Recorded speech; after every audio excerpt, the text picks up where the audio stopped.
ഇപ്പോഴും പലർക്കും അറിഞ്ഞിട്ടോ അറിയാത്തതാണോ ഉറക്കം നടിക്കുന്നതാണോ എനിക്കറിയില്ല, ഈ അതിദാരിദ്ര്യരും ദരിദ്രരും തമ്മിലുള്ള വ്യത്യാസത്തെ സംബന്ധിച്ചുള്ള തർക്കത്തിലാണ് തൂങ്ങിപ്പിടിക്കുന്നത്. ഇത്രയും വലിയൊരു ശ്രമം ഈ ലഘൂകരണ പ്രക്രിയയിൽ ദാരിദ്ര്യ ലഘൂകരണ പ്രക്രിയയിൽ നടക്കുന്നു എന്നുള്ളതല്ല.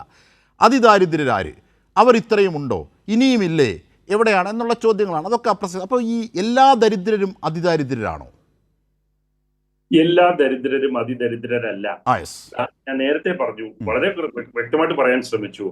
സാധാരണ നമ്മൾ ദാരിദ്ര്യം എന്ന് പറയുന്ന ഒരു നിർവചനത്തിന്റെ അല്ലെങ്കിൽ ഒരു അവസ്ഥയുടെ അതിതീവ്ര രൂപമാണ് അതിദാരിദ്ര്യം എന്ന് നമ്മൾ പറയുന്നത്.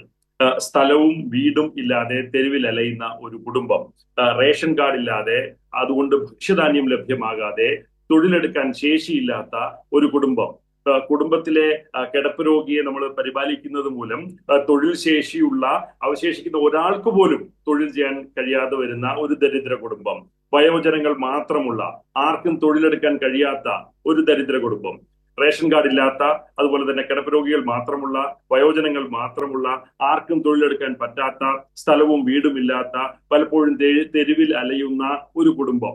ഇതിനെയാണ് നമ്മൾ അതിദരിദ്രർ എന്ന് ഈ പ്രോജക്റ്റ് വഴി നിർവചിച്ചിട്ടുള്ളത്. ഇനി ഇതല്ല അതിദരിദ്രരുടെ നിർവചനം എന്ന് മറ്റൊരു വാദം ഉണ്ടായേക്കാം, സ്വാഗതാർഹമാണ്. അങ്ങനെ ഒരു പുതിയ നിർവചനം ഉണ്ടാവുകയും അതുവഴി പുതിയ ഒരു കൂട്ടം ദരിദ്രരെ നമുക്ക് കണ്ടെത്താൻ, അതിദരിദ്രരെ നമുക്ക് കണ്ടെത്താൻ സാധിക്കുകയും ചെയ്യുകയാണെങ്കിൽ അവരെയും ഇതിന്റെ ഈ പ്രോജക്റ്റിന്റെ അടുത്ത ഫേസിലേക്ക് ഉൾച്ചേർക്കുന്നതിന് ആർക്കാണ് ഇവിടെ ബുദ്ധിമുട്ട്? സർക്കാർ നാളെ പ്രഖ്യാപിക്കാൻ പോകുകയാണ് ഇതിന്റെ തുടർ പ്രക്രിയ എന്നുള്ളത് ഇന്ന് മന്ത്രി തന്നെ പറഞ്ഞിട്ടുള്ള ഒരു വിഷയമാണ്. അപ്പോൾ ആ ഒരു ചർച്ച അടിസ്ഥാനരഹിതമാണ്. അതിദരിദ്രരെ കണ്ടെത്തി നിർമ്മാർജ്ജനം ചെയ്യുക, അതിൽ കുറച്ചുപേരെ കണ്ടെത്തി, 64,000 കുടുംബങ്ങളെ കണ്ടെത്തി, അവരെ അതിൽ നിന്ന് പുറത്തെത്തിച്ചു. ഇനി മറ്റൊരു നിർവചനം ഉപയോഗിച്ചുകൊണ്ട്, കുറച്ചുകൂടി വിപുലമായ നിർവചനം ഉപയോഗിച്ചുകൊണ്ട് കുറച്ചുകൂടി ആൾക്കാരെ നമ്മൾ ഇനിയും കണ്ടെത്തും. അവരെയും, അതായത് ഈ പ്രക്രിയ ഇവിടെ അവസാനിക്കുന്നതല്ല, ഇത് തുടരുന്നതിന്റെ ഒരു ഘട്ടം മാത്രമാണ് അല്ലേ? 1.0 മാത്രമാണ് അവസാനിച്ചിട്ടുള്ളത്. 2.0 ഉണ്ടാവും, 3.0 ഉണ്ടാവും, 4.0 ഉണ്ടാവും. ഇത് ഒരു തുടർ പ്രക്രിയയായി സർക്കാരിന്റെ ഒരു പദ്ധതിയായിട്ട് തുടരാൻ പോവുകയാണ്. താങ്കൾ ഇപ്പോൾ മറ്റൊരു സ്റ്റാറ്റിസ്റ്റിക്സിലാണെങ്കിൽ പോലും ഈ 3.0 എന്ന് പറഞ്ഞതാണ് ഇവിടെ വലിയ വിഷയമായി ഇരിക്കുന്നത്. അതാണ് ഇവരെയൊക്കെ അലോസരപ്പെടുത്തുന്നത്. അജിം സാർ, ഒരു വിഷയം ഞാൻ ഇവിടെ പറയാൻ ആഗ്രഹിക്കുന്നു. നേരത്തെ താങ്കൾ മറ്റൊരു പ്രതിനിധിയുമായിട്ട് നടന്ന ചർച്ചയിൽ വന്ന ഒരു വിഷയം, ടോയ്ലറ്റും അതുപോലെ തന്നെ ഇലക്ട്രിസിറ്റിയും. ഞാൻ ഇന്ത്യയിലെ ദാരിദ്ര്യത്തിന്റെ അതിരൂക്ഷമായ സ്ഥിതി മനസ്സിലാക്കിയിട്ട് വേണം നമ്മൾ ഇത്തരം കാര്യങ്ങളിൽ അഭിപ്രായം പറയാൻ. ഈ മറ്റ് സംസ്ഥാനങ്ങളിലെ ദാരിദ്ര്യത്തിന്റെ അവസ്ഥ, അത് കേരളവുമായിട്ട് താരതമ്യം ചെയ്യുമ്പോൾ ഉണ്ടാവുന്ന മാറ്റം, അത് നമ്മൾ ഒരു തവണയെങ്കിലും ആ പ്രദേശങ്ങളിൽ ഒന്ന് യാത്ര ചെയ്ത് 2 ദിവസം അവിടെ താമസിച്ച് മനസ്സിലാക്കേണ്ട ഒരു കാര്യമാണ്.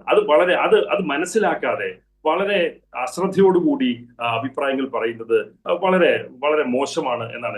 അതാണ് അതിനുള്ള മറുപടിയും. കണക്ക് മാത്രം പറയാം, ഞാൻ കണക്ക് മാത്രം പറയാം. ഇന്ത്യയിൽ 16 കോടി കുടുംബങ്ങൾക്ക് ടോയ്ലറ്റ് ഇല്ല എന്നാണ് സർക്കാരിന്റെ തന്നെ കണക്കുകൾ നമ്മളോട് പറയുന്നത്.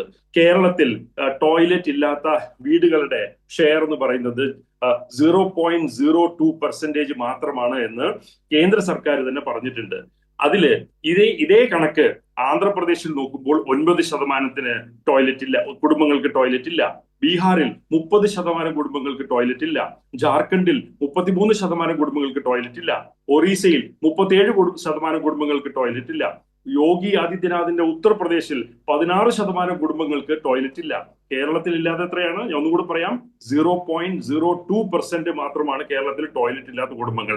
അവരെയും നമ്മൾ കണ്ടെത്തും, അവർക്കും ടോയ്ലറ്റ് കൊടുക്കും. അതാണ് സർക്കാർ ഉദ്ദേശിക്കുന്നത്. ഇനി അടുത്ത പറഞ്ഞത് എന്താ? ഇലക്ട്രിസിറ്റി കണക്ഷനുള്ള വീടുകൾ.